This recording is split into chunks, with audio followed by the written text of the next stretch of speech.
Hello and welcome to the Weight Free Wellness Podcast. I'm Tara Bachland, your hostess and the creator of the Weight Free Wellness Podcast and the author of Universal Self-Care, Improved Health Through Self-Understanding. Today we have a very special guest, Guru Rick Faye. I'm going to read his introduction because it's well worth reading. He's the founder of the world-renowned martial arts school, the Minnesota Kali Group. Rick Faye is dedicated to the highest levels of training and individual improvement in the martial arts, in addition to being the MKG owner and head instructor of the Minnesota Kali Group and his instructor development organization, MKG International. Rick is considered one of the top instructors in the JKD family worldwide. Rick's impressive reputation for seminars on the arts, self-defense, and law enforcement topics keep him in demand locally, nationally, and internationally. And why I'm so thrilled that he's actually been able to make time to join us on this Weight Free Wellness podcast. If you're a regular listener, you might be wondering, Tara, don't you usually talk about yoga? What's going on? And you have a martial artist on the podcast? Well, I'm exposing you to my other side, that I'm not just the yogini. There are many aspects to me, and I think there's much to learn in life from various arts and professionals. And Guru Rick Faye is definitely one of those people. As an extension of the introduction, he is my husband's instructor, so he's my guru. From what I've learned, he would be my husband's Sifu. And there's a lot I'm still always learning so many of these things. But anyways, thank you so much for being here, Guru Rick Faye. Yeah, you're welcome. I'm looking forward to it. Me too. Recently you've been talking more about martial arts and training for longevity. You don't have to reveal your age, but it's kind of come along those times as your earlier students, like my husband, are all, experiencing the benefits and the drawbacks of how they've trained. Right. And that's one of the topics I thought would be interesting to discuss, because we don't always get so much time to really discuss it in class. What is it that you really mean by training for longevity? Well, I think let's take it at the front end first. So when you're sort of beginning in martial arts, you're in your late teens, 20s, that's kind of generally where people start, maybe a little earlier than that. It's all about achievement. It's all about achieving a level of proficiency, achieving a level of, if you're competing, you're worried about competition. And in the quest for those achievements, you're willing to sacrifice your body a bit. And so we get different injuries, we get different overtraining syndromes. There's all kinds of stuff that's going on inside our bodies, and we just put up with it. And there are some jokes actually about, oh boy, I'm going to feel that when I'm older. Gee, that one's going to hurt later, that kind of thing. You're right. It's going to hurt later. So everything from diet on up is really just achievement oriented. Young people, when they think about a diet for martial art or a diet they're thinking about, how do I build a bigger muscle? How do I get more out of my body? It's like that. And as I've gotten older, I don't mind revealing my age, by the way. I'm 59. And as I get older, I have seen that it really is actually about health and maintenance. Now, the really interesting part for me, the obvious parts are things like range of motion, flexibility, weight control. Those are sort of very obvious physical effects of martial art training. The one that really interests me now is the neurocognitive effects. And the more that comes out, the science is really solid behind Kali in particular having a very positive effect on your brain, on, we all worry about these diseases. My mother passed away from a horrible mental disease, a brain disease. And we all worry about these as we go. We may be sitting on the prevention, or at least part of the keeping it at bay method. So this is all a part of my thinking and a part of my teaching now. I really want people to get martial art as a lifestyle habit. I tell all you guys that are instructors there, I try to tell you 30 minutes a day. You have to move for 30 minutes a day within your art. So just take it, and Kali's made for creativity. So it's up to each one of you guys to do it the way you want to do it. And I know we're going to tie into the Bruce Lee era here a little bit as we go, but the individual was the deal. That was the biggest JKD principle, was it's about the individual. So Tara Bachlin's going to do her JKD much differently than even your husband, John. So even though he's teaching certain things to you, the filter is going to work. Your interpretation of it, your application of it, how you internalize. It's a digestion process. Going back to Kali, which if you wouldn't mind giving a brief description of what it is, because I know even until recently I was doing it, but I didn't really know what it was. And then how does that benefit the brain? All right. So, oh boy, that's a big topic. What do we got? 3-4 hours? Do we? Yeah. So Kali, Kali is an umbrella term for, we say the Filipino martial arts, but it's actually all of the Southeast Asian area martial arts. And the word literally just means body motion. It comes from the root of 2 words, kamut lihut, which is hand motion or body motion. And so it is as simple and as complicated as that. It's simple in that it just means body motion. Whatever that means to you is what it is. And you'll have, coming from a yoga background, you have certainly the Silat groups and the Southern Kali groups. It looks like yoga. It does. It looks a little bit, especially when done slowly. And then the combat part of it is, the history is well known, and Filipinos are renowned for being fighters. That's what they are. So anyways, there's 12 categories. So the first category, the way we teach it at MKG, the first category is a single handheld weapon. So we always say single stick, but it's really just educating the one side, and then there's all the things that go along with that. Second category is double stick, which is probably the one we use the most. And you asked about the brain effect and all that. That's really where you start using both sides of the brain, both sides of the body. All of that stuff starts getting coordinated. Then it's a long and a short weapon, or we say stick and dagger, but it can be anything long, short that you swing with one hand. There's a dagger category, which you just talked about. So you found yourself with a knife in your hand. A knife is an excellent way to educate the hand. Not that any of us hopes to use a knife on someone. We'll talk about the moral implications of all this in a minute. And then there's a palm stick category, which is number 5. That's the stick that sticks out of your hand a little bit. And so you use the ends of the stick. Then you get to the empty hand. Empty hand has 5 categories. Panantukan is the most popular, and I actually take some credit for that. If I've done anything in my career, I've really promoted the Filipino boxing or Panantukan. Anyways, and then there's Pananjakman, which is the kicking. It's low kicks, ugly. Looks like a child having a tantrum all over your lower body. The one that you've been involved in a lot, which is, we say higut, hubad, lubad, which is just the energy system. It's the pressure reading. Then there's dumog or layag, which is wrestling for a hit. It's wrestling for space so that you can hit. And the last category is, really we skip over, but it's what they call kinamutai, which is the dirty tricks you use for survival. So it might be growing your fingernails long. It might be sand and pepper in your pocket. It might be any little dirty trick that you use just for street survival.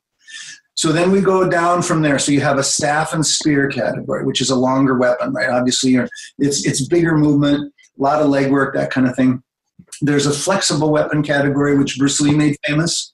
So he used the nunchuck. That's in that category. It's not very highly valued in Filipino martial arts, but it's everything from a bullwhip, stingray tail, you name it, anything flexible that you can use. There is a projectile weapon category, which I think is interesting because traditionally it's blowguns and bow and arrows and things like that, right? These are jungle fighters before firearms. They did have what they call a latonka. Latonka is a handheld cannon. You put it on your shoulder, and I would love to have seen somebody shoot this because there's a rolling technique because they know it's going to knock you over, which I think is hilarious to shoot a gun. You know it's going to knock over. Anyways, the last 2 categories are sort of where I wanted to get to. So you have a category for mental and physical cultivation, which they have what they call hilat, which looks like chiropractic with a stick. They have a whole series of healing systems. I don't know these, by the way. I've just been educated that there are such things. But it's a lot of herbology. It's a lot of different ways of healing. And then the meditation. And then the last part is a religious indoctrination. It's and it's pretty easy. If you take the Philippines and go just south of Manila, cut it in half, the south is Muslim, the north is Christian or Catholic. And, I always tell people they've been fighting this battle we're in the middle of way longer than we have. And if you just look at the history,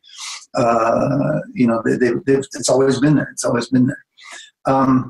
So that's the art of Kali. Where the art of Kali really comes to us, obviously from Dan Inosanto, is Bruce Lee's concept of training the attributes of a fighter or the attributes of a martial artist, meaning that we know that what's going to dictate the outcome if Tara Backlund has to defend herself is not the technique. It's not really the technique. It's the qualities, mental and physical, that you've developed over the years of training. You know, your range of motion, your speed, rhythm, timing, all of that stuff. And other people may not be educated in these things, because you get it all the time through John. I'm sure he talks about this stuff all the time. But it really is an interesting way to look at martial art. So we use the martial arts as a vehicle for training the individual. So I might send you to a double stick class, knowing full well you're never going to fight with two sticks. Who fights with two sticks? But the qualities that gives you is really what we're after. And that blends in with the greater art that we do. I was just reviewing some of my Jeet Kune Do notes. All right. I have been for a while, but wanted to pull out some things that might apply more to this discussion. And you're talking about, you might send someone like me to do double stick work, which I'll tell you. Okay, so I pulled out this quote, by the way, from the Tao Jeet Kune Do by Bruce Lee, or it was compiled by Linda Lee, his wife, and a friend, from what I understand, because he never wanted to publish it. He never wanted to create what might be considered a dogma or a religion or a set way to be. So he actually never wanted to publish it, but there are other people who believed it was important enough to put this down. And one of these that totally applies to me, and just what you said, because it'll come back to the neurocognitive aspect, is learning coordination is a matter of training the neurological system, and not a question of training the muscles. And I say this often, people ask me, how did you get into health and wellness? And I say, well, I was blessed with a troubled body. And, health and wellness, or being healthy, was not easy, and including coordination. I mean, it was hard enough at times I remember first learning stick work, and it was like, okay, right hand, left hand, right hand, left foot, and then trying to do anything in combination. But it's so true that your muscles are there, but you're training the neural pathways to do the work, rather than the muscles will just follow the cue. And so this is what I was saying earlier in preparation for this podcast. I was discussing with John. I said, I started out as in yoga, and he kind of looks at me funny. And I'm like, no, you're right. I started in martial arts. That he's my instructor, and he guided me early on to study other things, which totally helped, because the slowness of yoga actually helped me to make those neurological pathways and start training my muscles to contract and release. And you shared a great video about Kali, and I'd like to hear you say more of what you've studied, or you've even seen from the successes of people studying Kali and doing the double stick work and bilateral movement. Well, you're one of them. So you actually are ahead of the game, though, because you got your right hand and your left hand correct. I have a lot of students who don't get that correct. I can fake it sometimes. There you go. So success stories, that's probably my favorite topic, actually. We have been blessed with so many wonderful success stories at MKG. And the ones that stand out are normally big weight loss or a competition success or something like that. But as the head instructor, I'm lucky enough to hear the real personal triumphs. Like you say, somebody just conquering right and left with right and left foot. And I think the big successes are, well, they say this about Jeet Kune Do. It's an intensely personal search. That's what it is. So your yoga, in my mind, your yoga was actually your Jeet Kune Do. So my first training partner, Scott Pomeroy, took up yoga as his form of JKD. And Dan said that. Dan Inosanto said that. He says, Rick, that's his form of Jeet Kune Do. That's what he needs right now. And so we all, if we're honest enough with ourselves, if we're self-honest and self-aware, we all have certain things we need at certain times in our life. And so the double stick that you mentioned might be something that, as an instructor, I would look at a student and say, okay, I think this is what you need for this period of your life. Now, this rams right into a developmental mindset. So our Western society, we have 30-day weight loss. We have 2-year black belts. We have, you get where I'm going, right? 5-minute abs. How many products could we name right off the bat, right? And martial art is a long-term process, My instructor told me, when you're 50, Rick, you'll be a beginner in this art. So in my mind, I'm 9 years into the art. That's where I'm at. And he was right, by the way. He was right.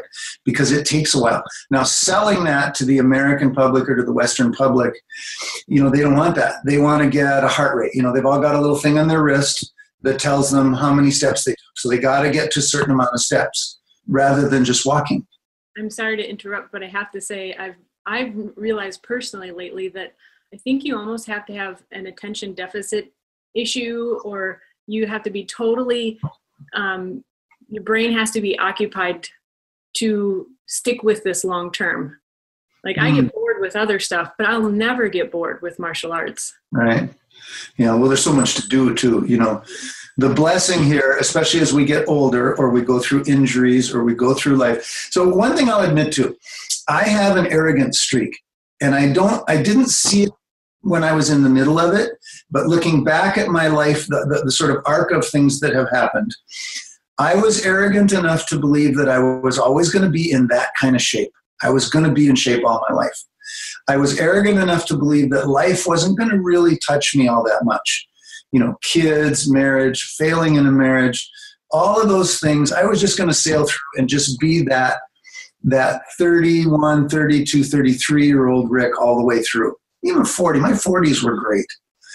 And then over and over and over again, life kind of smacks you a little bit. And it's how you handle that. And can you see a hopeful side? Can you see improvement that's possible? I'll tell you one of my heroes. And your listeners may cringe a little bit when I say this. But one of my heroes is this little guy, Richard Simmons. You know who Richard Simmons is? Yep. Okay, so he's the little guy in the shorts. He runs around, but he had a program on TV, and he was sitting with a 600 and some pound man. And they cry and hug a little bit, and I don't do that part. But what he did finally is he looked at the guy and he said, well, what can you do? And the guy cried again, and he said, I can't do anything. He says, can you raise your arm? The guy went like that. He says, let's do 10 of those. And that model in my head is really where martial art is. That's where it lives. That's where it starts. So I look at a student like Tara Backlund and I say, okay, if she wants to improve in the area of coordination, now we send her to that double stick class. And then I babysit you through the frustration part, but I know that you're improving in an area that will help you later.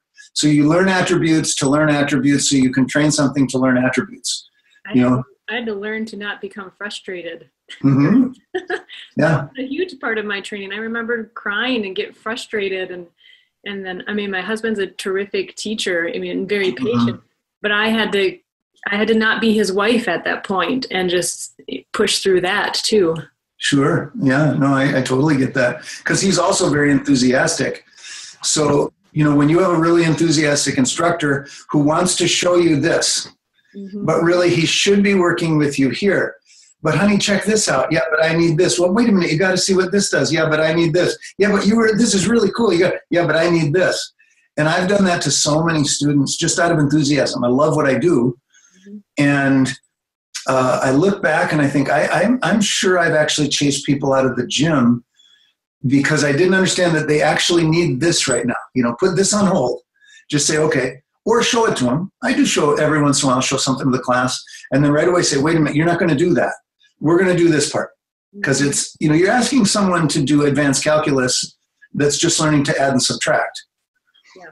And it doesn't work to make that jump. It just doesn't work.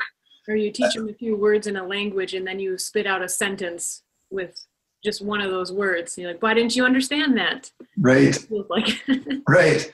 Well, the analogy that I've used before, and you've done a lot of traveling, is people will go to a country for a vacation. They'll go for a 5-day or 7-day vacation somewhere. And they come home and they're an expert. You know, they'll tell you what Italians think or what the Spanish think or what the English think. Well, over there, it's like this. We were only there for 5 days. How do you know? You know, and you're in a hotel most of the time. So anyways, yeah. So the developmental part of martial art is kind of my interest currently. It's my pride and joy. The things that I've accomplished are because of this thinking about slow, progressive development. You know, not these massive leaps that everybody on television is promising. You know, you like I said, 30-day weight loss. You know, okay, how much weight can you gain and lose in 30 days that will stay like that? Right. It's just not going to stay like that. And if you do lose that much weight in 30 days, that's not healthy. Right.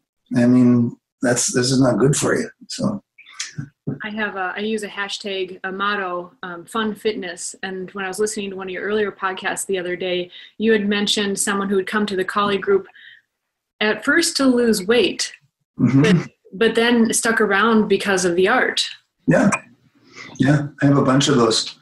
You know, we had so many, you know, one of my dear friends, Patrick, he's passed away now, but he lost, gosh, what was it? 90 pounds, fairly early in his training. And really, that was his goal. But then he got hooked. He was just into the art. You know, we started doing privates, and he wanted to know all about Sumbrata, which is a training method that we use. It's a trading back and forth, 1-for-1. It's like a martial arts discussion between two people. What would you do if I did this? What would you do if I did this? What would you do if I did that? And, you know, he just, like you said, he got into it for one thing, but then found himself hooked on it, really, really hooked on it. So. And I think that's the way to do it too. You know, just go for all around health, you know, not just for the exercise. Like the other day, John and I went to Eric Paulson's grappling seminar right before this. And that was my first grappling, like formal grappling experience, other than, you know, with a little bit that we've done at home. And I thought, you know, of course you got to keep your head up and you're up off the mat as much as possible. And I'm thinking, wow, this is a lot of what we do in Pilates class. Like there's the keeping the abdomen and your pelvis tucked and your head up. Sure. But this is way more fun. Because you get to crank John around. See, that's why. Yeah. But you don't have to think, okay, one more round, one more repetition. You're just doing it. And I think that's one of the principles in JKD also, that their best training is to do the art. Yeah. Yeah, that's true.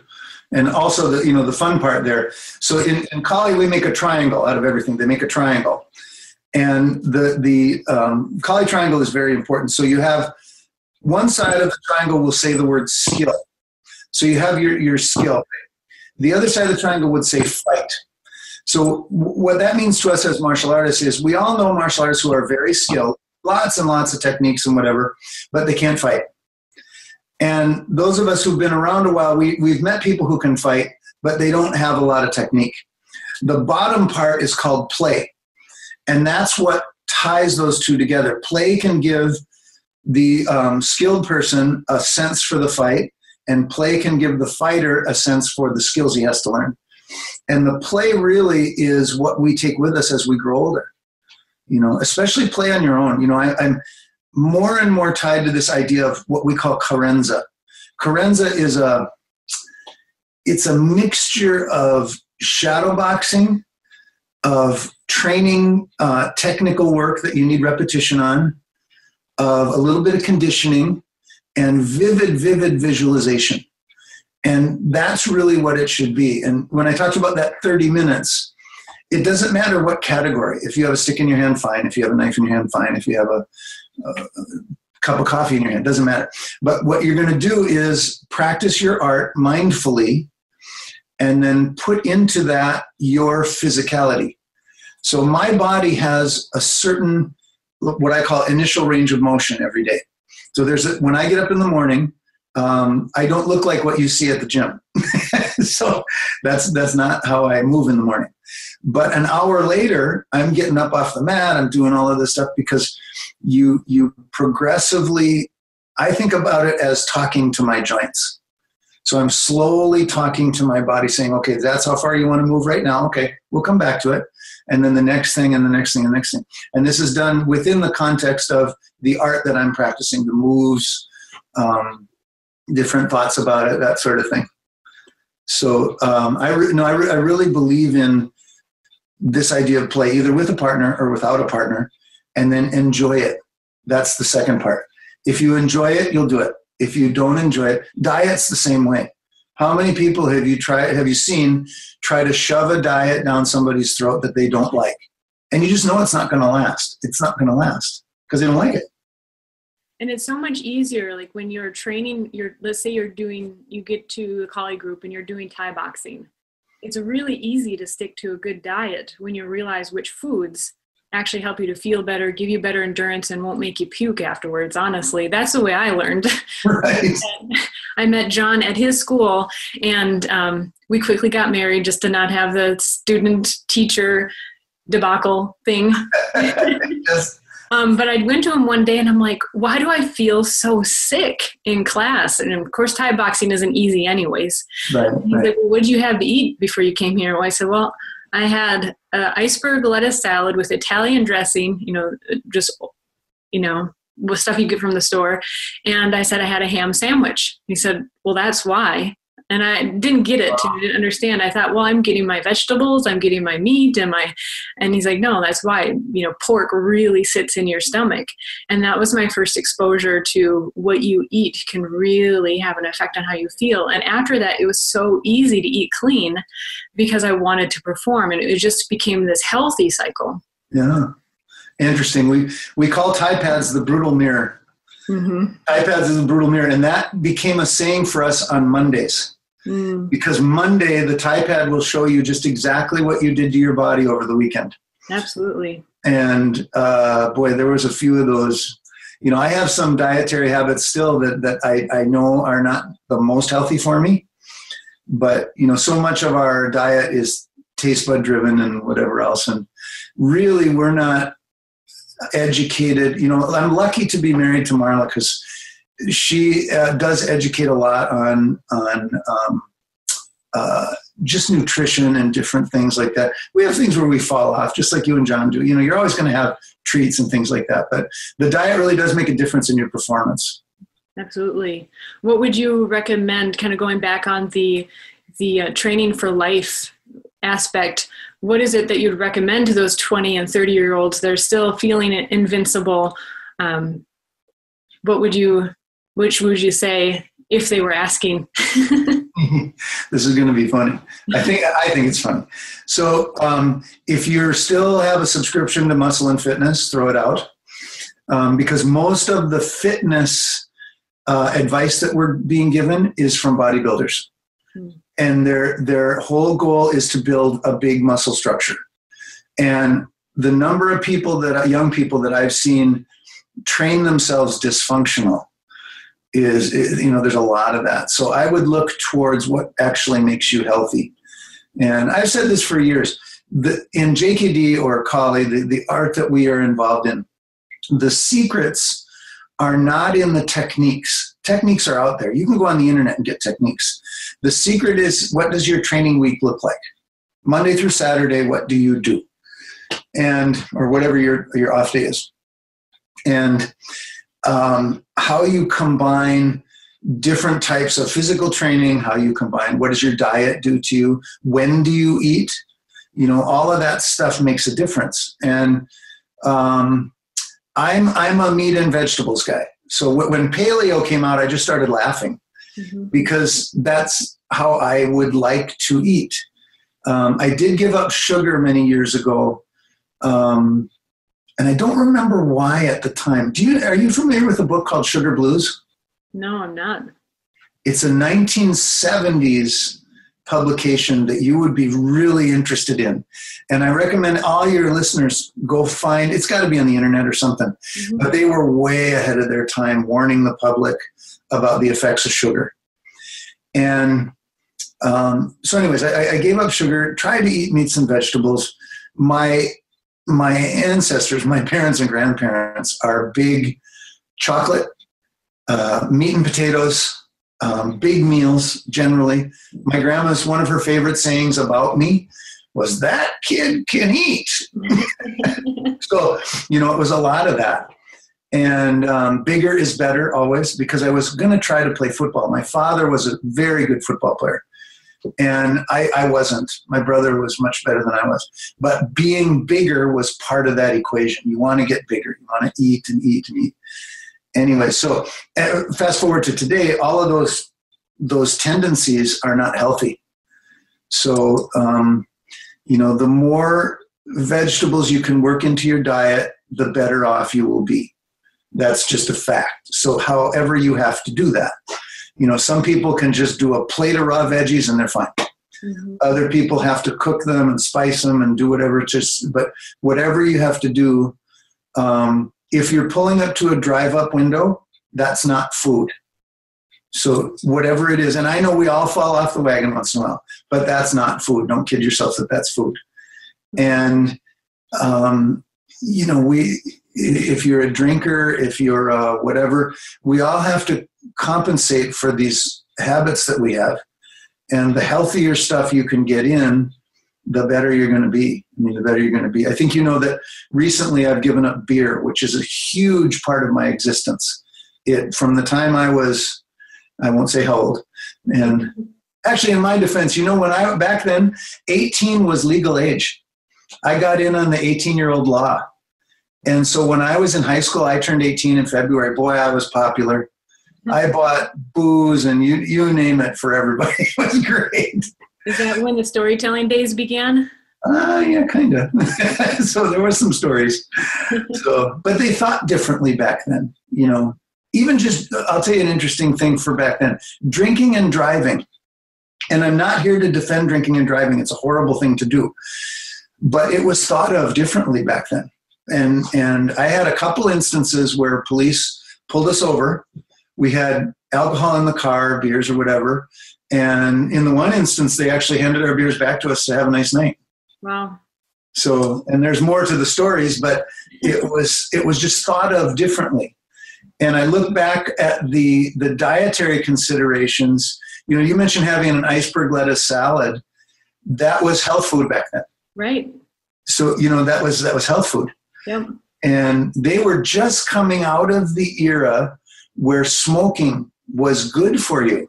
Mm-hmm. The World War II era, they were convinced that smoking was a healthy practice. Mm-hmm. And so as American society has evolved, now today, boy, we're looking at organic, we're looking at grass-fed, gluten-free. All of that stuff is just on our consciousness now. And hopefully it starts to have some real benefits. But they're just starting to retract that fat isn't healthy. Right. That's our more recent dogma that's being changed, that low fat was healthy, but that actually causes more weight gain, more cholesterol problems, and that healthy fat is healthy and your energy remains more stable. So we still have these things that we're relearning or actually coming back to, like the quote paleo thing, we're kind of coming back to our roots in a number of ways. I'm wondering what else, like training wise, because it's not just martial arts. I mean, you can be doing yoga and you can be doing it so aggressively that you hurt your body.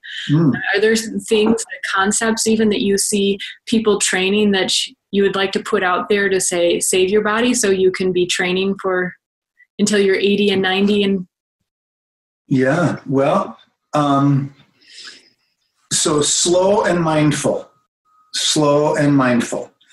And then understanding that your body, if you're going to develop a different or improved ability in your body, it takes time.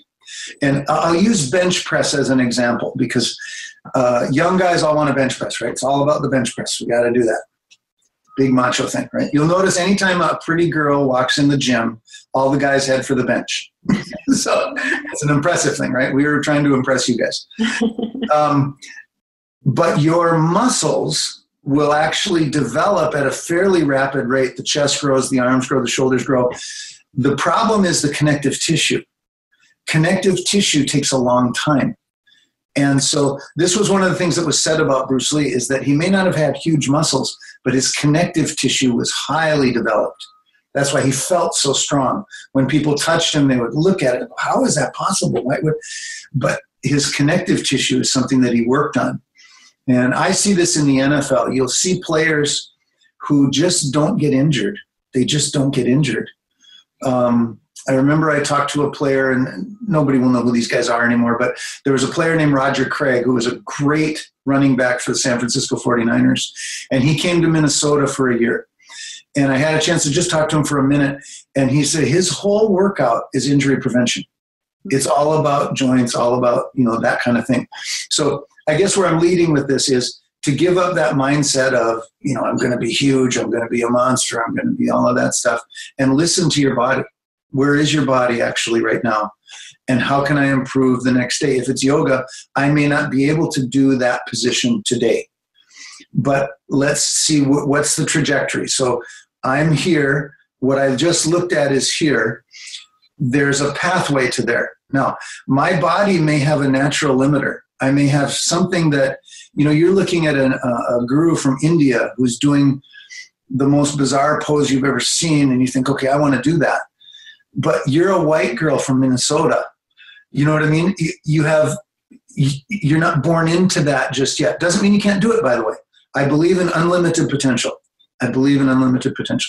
But realistically, in your lifestyle, maintaining the things you like and enjoy, are you going to put the time in? Are you going to suffer through whatever it takes to go there? Do you have access to the information? All of that matters. So when we take that into the training for life concept, I look at all that. Is this training damaging my body? And then if it is, how can I modify it? Because I still want to keep training. I tell you guys, when I'm 95, I'm going to be training. Even if I'm just lifting my foot up off the floor in a chair, I'm going to be training. I'm going to be an ornery old cuss too. I'm going to tell all you guys what I think of you every time. And so the idea of progressive, slow improvement, the idea of listening to your body, being mindful in movement. So many times we get all excited and then all of a sudden, I pulled something. Well, you're out ahead of yourself. You're going too fast for yourself. And Danny Lasano, his number one instructor is a man named Johnny LaCosta. And LaCosta really is an interesting character. And what he said to Danny, he says, if you train just right, it's a callus. If you train wrong, it's a blister. And I thought that was really profound all the way through. You want to train your legs and your back and that kind of thing to be stronger. But how many of the guys that you know in your life do squats at a gym and they can't hardly walk the next day? That's a blister. Right. It's too hard, too much. We did too much. And one key component to not doing too much, by the way, is to not compare yourself.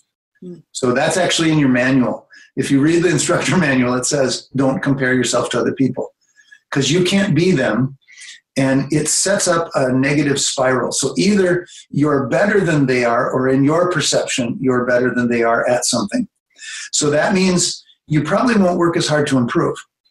Or you're not as good as they are. Now you've set up a negative image of yourself, and that will limit how you improve as well. So we try to really, really say, don't compare yourself. Just don't. You're where you are. Go slow. Keep your mind in your body, watch all of that stuff. I like the yoga principles. I don't understand as well as I should tying the breath to the movement. And you'd think as a martial art, because we breathe out, we like that when we hit, but I still can't quite get weight training too. I have people helping me to weight train and try to do things correctly, right? And for the first time, I'm actually talking to trainers and things like that. And it's really helping, but to tie the breath to the lift is, I'm not good at it. Yeah. It's challenging. And I think going back to your point about not comparing, it's, I would ask John sometimes, like, why do I get so frustrated? And I don't get as frustrated anymore. But he's like, well, you're comparing yourself to me because I mainly train with him.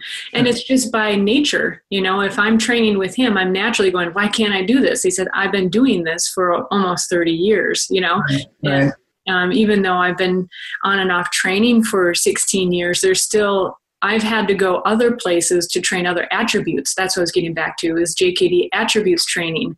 That if I'm comparing myself to him or to another instructor or just another person in class, I'm automatically comparing what I assume is my worst to their better or best.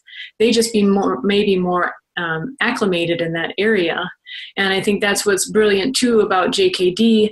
And he talks about this is not something to, what's the exact, I should look up the exact, above all, do not lay down strict rules. And so you're creating strict rules on yourself in that sense. And those principles have really, really helped me, I guess is kind of what I'll say. I have one more question, but would you like to comment on that? Yeah, I think one of the 26 attributes that we identify, in fact, it's the last one and it's the most important one, is open-mindedness. And in our society today, we live in a very politically correct environment, and I'll try to steer clear of politics here.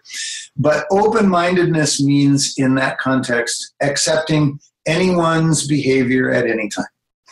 And that's not what open-mindedness means in JKD. Open-mindedness means a real honest and open look at yourself, a real honest and open look at the arts that you're trying to learn. Everyone has an inherent prejudice. We all have them. So maybe I've seen different martial artists. Okay, so maybe they have a prejudice against a certain culture. They don't like it because it's Chinese. They don't like it because it's Japanese. They don't like it because it's Korean. They don't like it because, et cetera, right? Or they don't like it because it's Western. French Savate, when we tried to promote Savate, people had this perception that martial art came from the East. And it can't come from a Western country. And that's just not true. It's just not true. There's lots of martial art I have a copy of 1500s German wrestling book. And so martial art was in Western society. So we all have prejudices, and we try to open through that. We try to open the mind so that you get rid of and face those prejudices.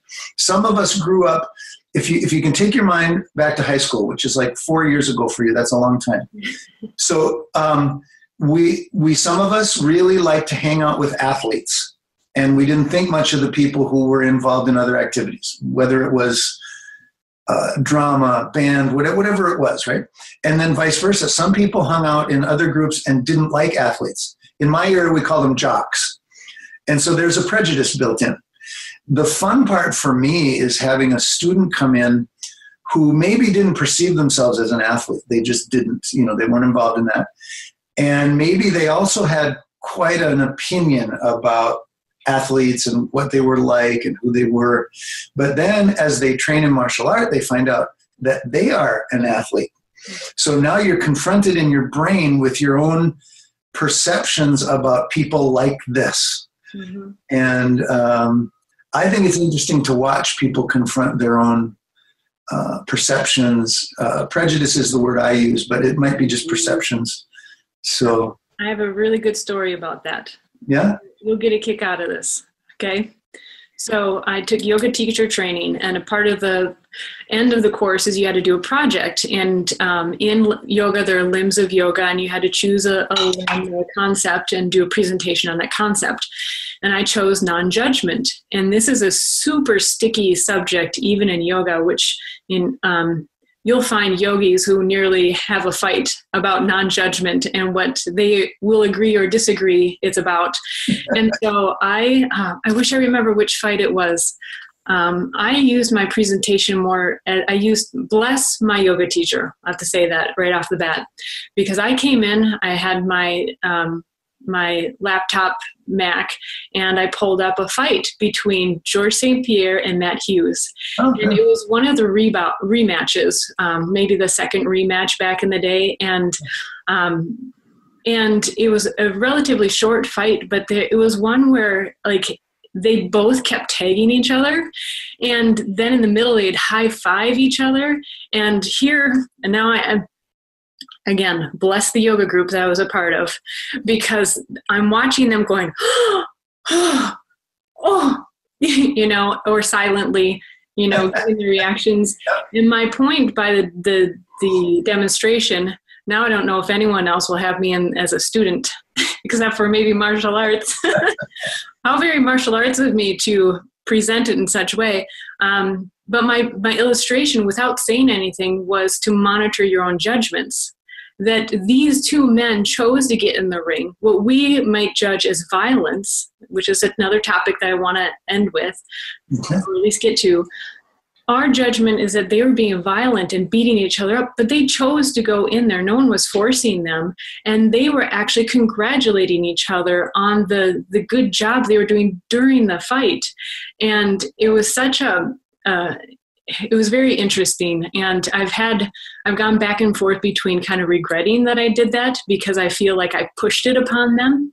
Mm-hmm. And at the same time, I'm thinking, wow, that was a really neat experience. Because we went around afterwards and discussed, some were just astonished by seeing it. And I actually really enjoy watching UFC. I see the skill in it, and I enjoy it. Again, my yoga friends might just be like, can't believe this is the Tara we know. But it's kind of my own dichotomy in training martial arts. It is my JKD, yoga, and I take dance also, because the attributes that I wasn't able to grasp yet in martial arts, I could train in those other areas. And I have indeed become one of those students where I've been challenged with my own prejudice. And my prejudice was, I've realized, having my own judgment about what is violence. Is training martial arts violent? And I never thought I had this debacle within myself until I saw myself in this training video training a dagger with John. And I saw myself with a dagger, and I'm like, when seeing yourself in that way, when you don't think of yourself that way, is quite a contradiction.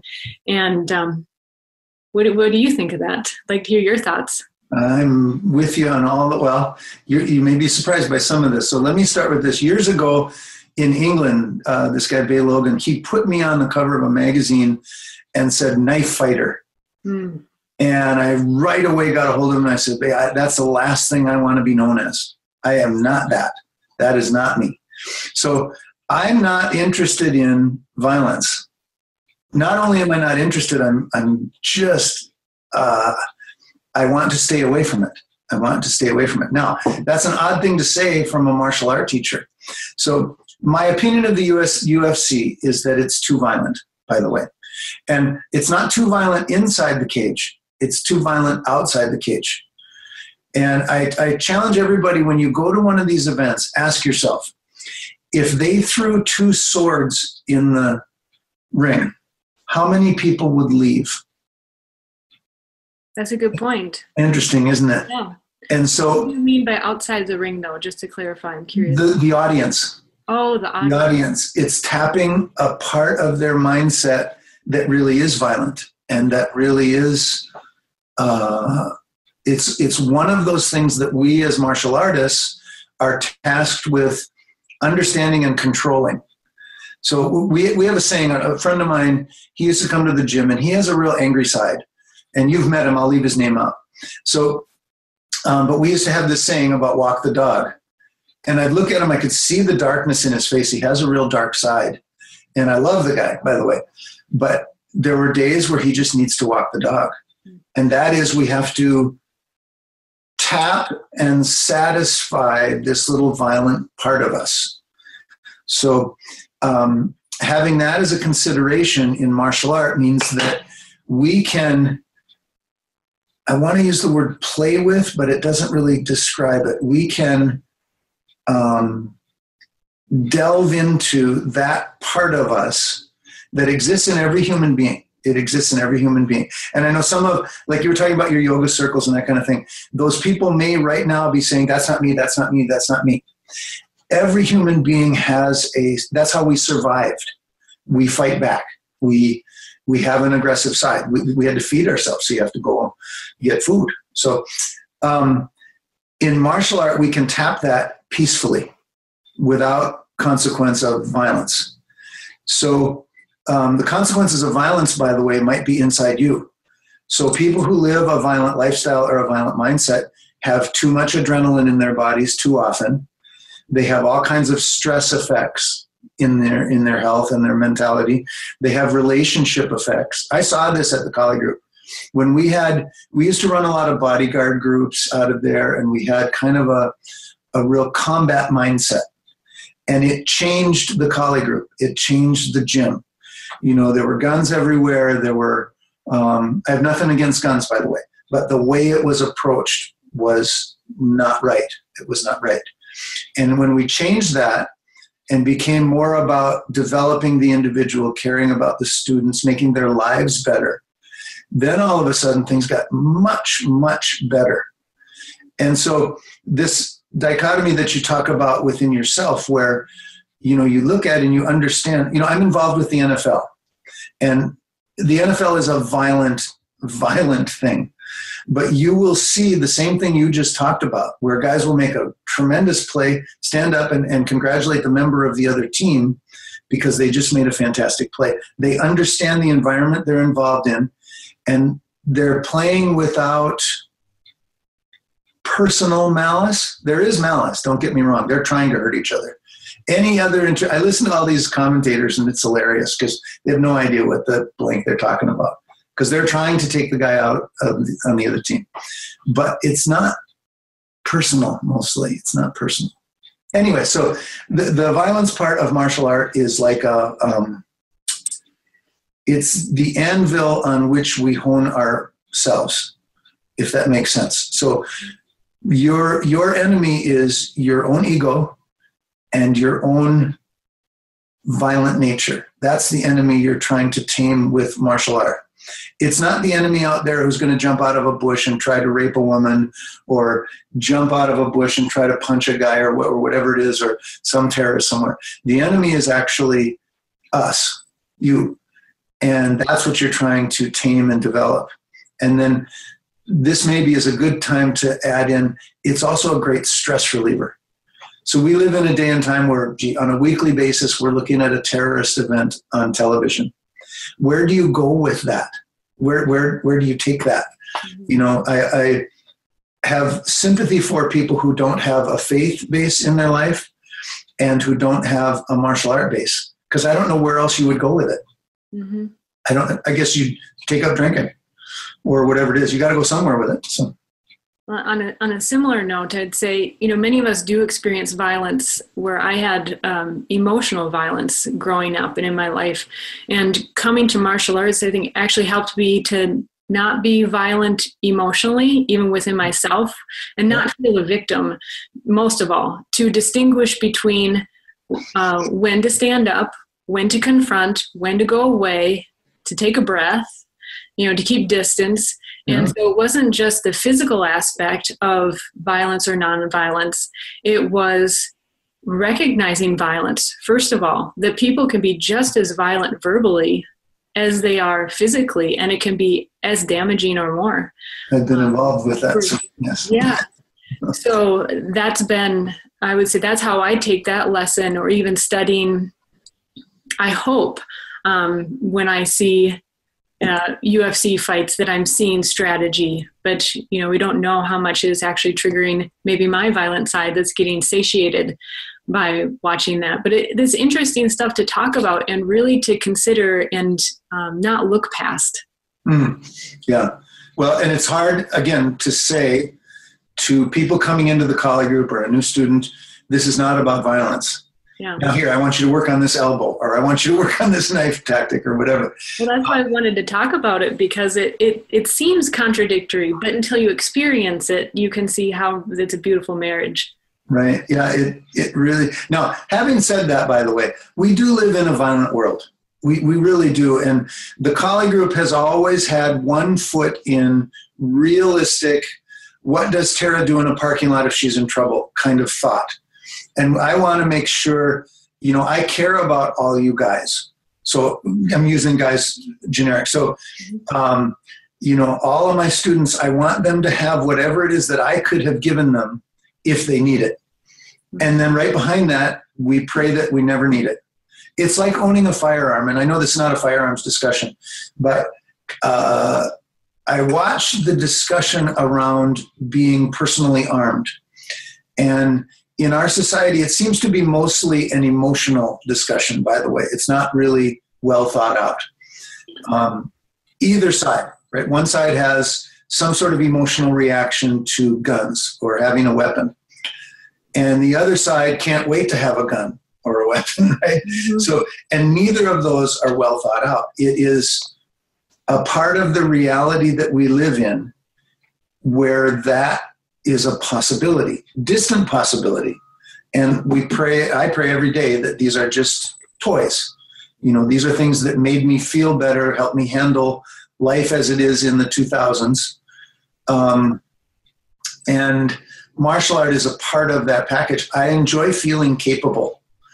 And I can't relate to women because I'm a guy, but as a guy, I always have felt a pressure to be able, if I'm out with my family or if I'm out with my friends, I want to be capable. Doesn't mean you're invincible, by the way, but I want to be capable. And the times when I'm in shape and I feel like I've trained and all that stuff, I feel much better about what's going on around me than the times when that's not the case. So, when you're nursing it, I don't like feeling helpless. It's just that simple. I don't like feeling helpless. Well, I think when you feel, not you, but most of all, when people feel helpless, they don't tend to act wisely. It's like one of the JKD principles. If you're in fear or if you have in a state of anger, you have lost touch with that center of yourself where you can act from wisdom and even your training. Yeah, no, that's so true. It's true combatively. Muhammad Ali made a living off his opponents. He'd make them mad and they would make mistakes. Mm-hmm. And that's true in any contact sport, but it's certainly true in the sort of realm of self-defense and personal protection. One thing that I have noticed with this trend that we have for concealed carry, and people want to get a handgun and put it on their person. I've always told people, if you're going to act differently because you have that on your belt, then don't put it there. Mm-hmm. You don't belong. You're not mature enough to handle it's like driving a car. Driving a car is an awesome responsibility. Mm-hmm. If you're going to treat driving the car as a macho trip, or you're going to treat driving a car as something, I've seen firsthand the consequences of that. So martial art is the same thing. I tell the students all the time, nobody wins a fight. Nobody wins a fight. And you don't have to be in very many of these to understand what that means. It's tied to, I know what I can tie it to. So people have a problem with violence on TV. And I do too, by the way. There's a problem. We have a lot of violent images in our brain. My problem is twofold. Number one, it affects how you learn martial art because people want it to look like it looks on TV, and it doesn't. So it just doesn't. The other problem that I have with TV violence is it solves the problem. So if you think of TV violence, what happens? The bad guy, something happens to the bad guy. He gets punched, kicked, shot, blown up, whatever, and he just goes away. Then the rest of the movie carries on from there. Right. In real life, the violence is just the beginning of your problem. That's where the problems really start. And so if you go into all of this with that understanding, and I would add to that a moral component. And I think I'm the only martial artist out there who's saying it's not okay to punch somebody. It's not okay to kick somebody. It's not okay to break something on someone. Even though we study those things, mm-hmm. That's not okay to do. And I worry that the MMA movement has made that okay. It's made it okay. Oh, it's okay to punch somebody. It's okay. It's kind of the cool thing to do. It's not okay to punch somebody. Mm-hmm. And so especially, how many of these guys have you heard misbehaving? They get arrested for punching out their wife, or they punched some guy in a bar, or they got in a fight here and there and whatever. And they just completely misunderstood this aggression that they're developing and where it's supposed to go. And the aggression is to be funneled into your martial art. It's not to go outside of that. So you're not supposed to, but it's not okay to punch somebody. I'd like to be quoted as saying that. They can put that on the cover of the magazine. All right. We'll get that out there.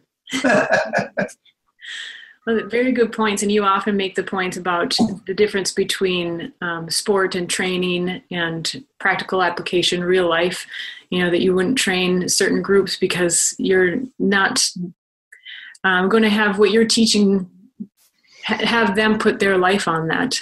Oh, right. Yeah. You were just mentioning the other day. Yeah. I mean, there's all kinds of different applications for this. And, one thing Bruce Lee said that is interesting is, and it probably ties into your other fields as well, we're supposed to be educated or informed by the competitive arts, competitive systems, competitive venues, but not trapped there. Mm-hmm. What we do is not a competition. Mm-hmm. And the competition educates us. It's a helpful thing, but it's not a competition. So you take that element out. Yeah. It's good to keep that perspective too. Do you have any closing thoughts before we end here? I suppose we could continue for a long time. What do I think? I think if we could pass on anything to your audience and any other audience, that the first stage of this is all about your personal development, your getting healthy, staying healthy, maintaining a healthy brain, a healthy outlook, a hopeful mindset, a thankful mindset. That's the other theme that we didn't hit yet, but be thankful for whatever it is that you're able to do.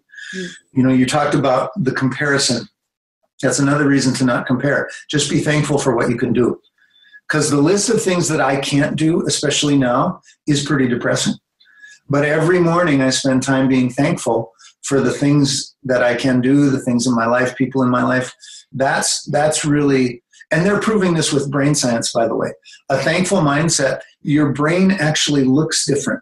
When they do PET scans and things like that, they can see the difference in a thankful, hopeful mindset. And not, there's the other way to go. So that's the first stage of this. The second stage, and the stage that you're in, and I think you're doing so much good, is helping other people.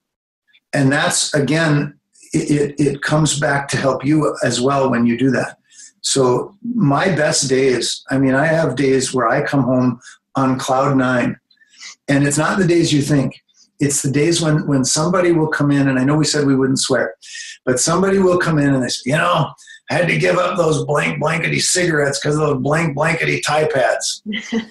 And I just think that's fantastic. Or I have people who come in and say, since I've been at the Kali group, I haven't needed my antidepressants. Mm.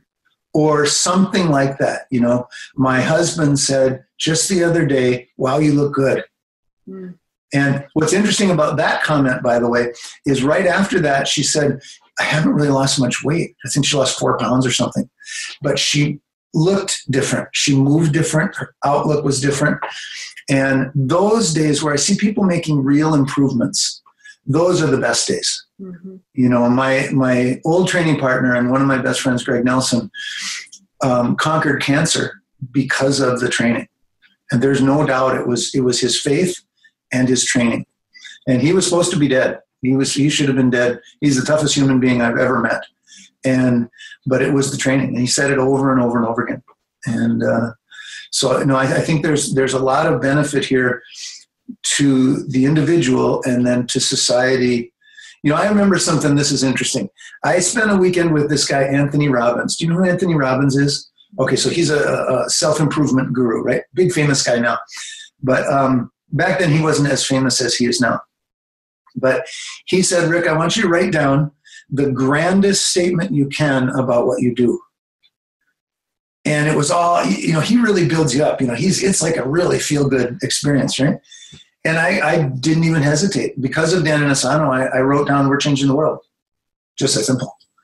And I have evidence. I could go on for 2 hours about that. But what this is, when I decided to do this for a living, and I remember it to the day, I was in Chicago watching Dan Inosanto demonstrate. And this is the old JKD group, the people you see pictures of.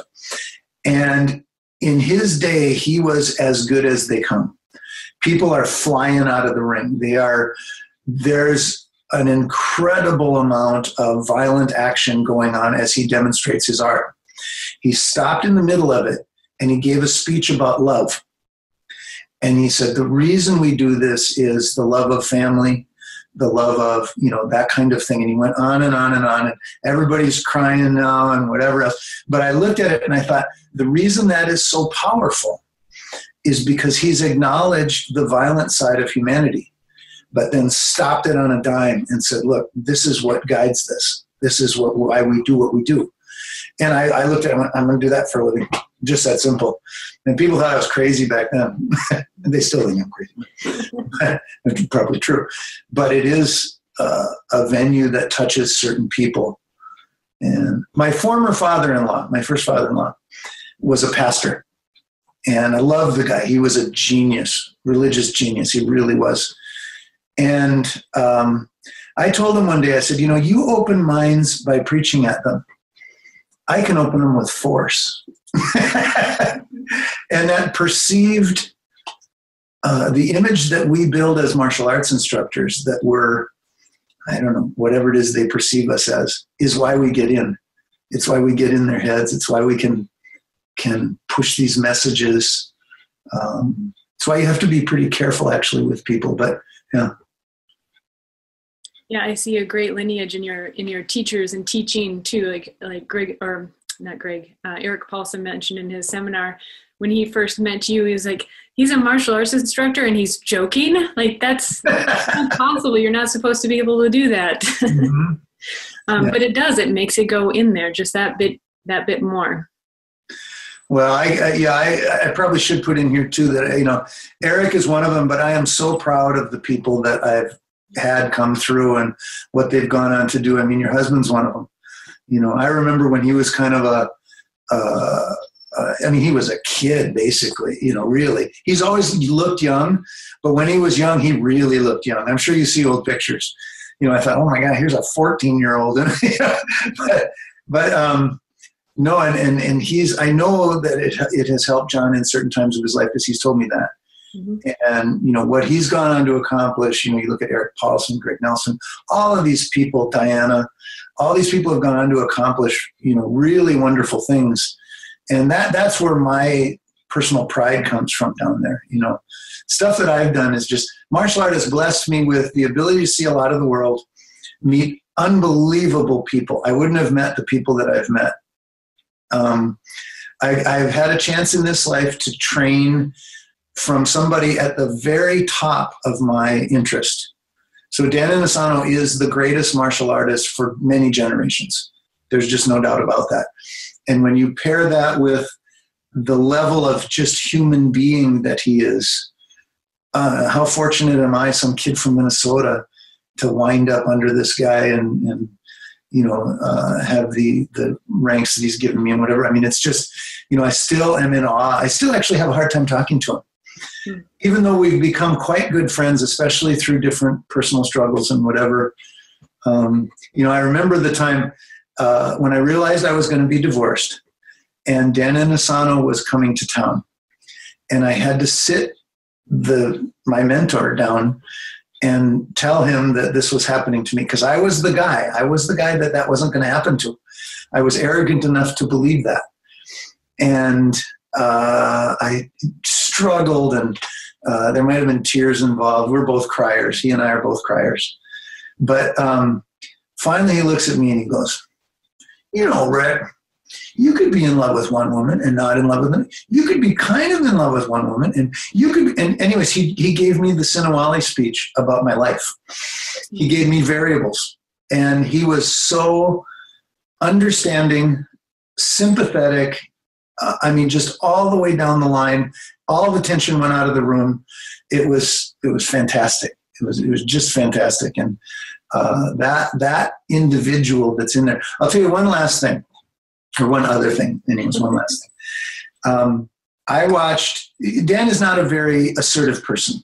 That's one thing we have in common. He very, very seldom will assert himself. Once in a while, but so his wife, Paula, is very assertive. She's Greek and from Chicago, and all those elements mean she's very assertive. Mm-hmm. So we were going into Annie's parlor over by the university, This is how well I remember this. And we're between the two doors. And Paula turns around to me and says, that's because he still believes that bad is undeveloped good. And he froze us right in the middle of the doors. And he said, that's true.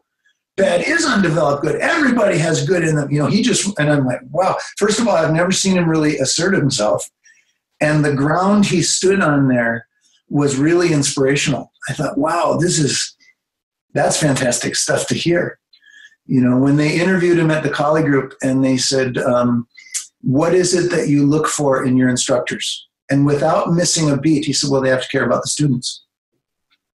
And I thought, wow, of all the things he could have said, abilities, intellect, whatever it was, that was the first thing out of his mouth. And so I think to learn under someone like that has just been, it's funny because I think of him as, he's Einstein in our profession, or he's whoever it is, right? But my kids, he's just Dan. He comes to dinner once in a while.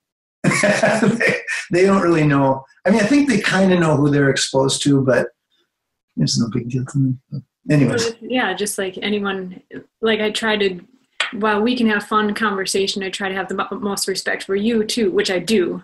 But it's different when you have regular interaction with someone. It is very different. Now you just hit on why I don't live in Los Angeles. There's two reasons really. We looked at that. Leanne and I looked at that and thought that's no place to raise kids, and she wanted kids. Mm-hmm. But when we were first married, we were married, almost 8 years before we had kids. But I decided that living in Los Angeles would change my relationship with Dan because he would be there every day. And I didn't want that. He's at a level of inspiration for me where 3, 4, 5, well, actually back then I saw him quite often. But now I see him 3 times a year maybe. And that's perfect. Mm-hmm. That's perfect because I still can maintain him at this level. Whereas if you see him every day, that's with anybody. It's hard to maintain the awe that you should have for that individual and that level of achievement and whatever. But so I'm right where I want to be with that and with him. So. Sounds like a wise move. I don't know. I'm not LA, as you know. I'm not LA. You'd live with that Minnesota accent forever. Boy, wouldn't I? And get made fun of a lot. So I would like to end with actually the dedication and the Tao of Jeet Kune Do. How's that sound? Fantastic. So it says this book, I should change. So it says this book is dedicated to the free, creative martial artist. Take what is useful and develop from there. And I think we both agree that it doesn't just have to be the martial artist. And even if you're not into martial arts, you can take the Tao of Jeet Kune Do and apply it to a number of things in life. And it can be very insightful and helpful. Thank you so much, Guru. Well, thank you. It was fun. It was a great time. I've had some amazing teachers in my life. You're absolutely one of them. So this is a little shout out to many of my wonderful teachers as well. Even if I was a cantankerous 20-some-year-old giving a presentation that might have ruffled the feathers, I still love you and care for you and appreciate for you not kicking me out. And this has been a fabulous discussion, and I hope it serves your students as well. Good. Well, thank you, Tara. Take care. You too.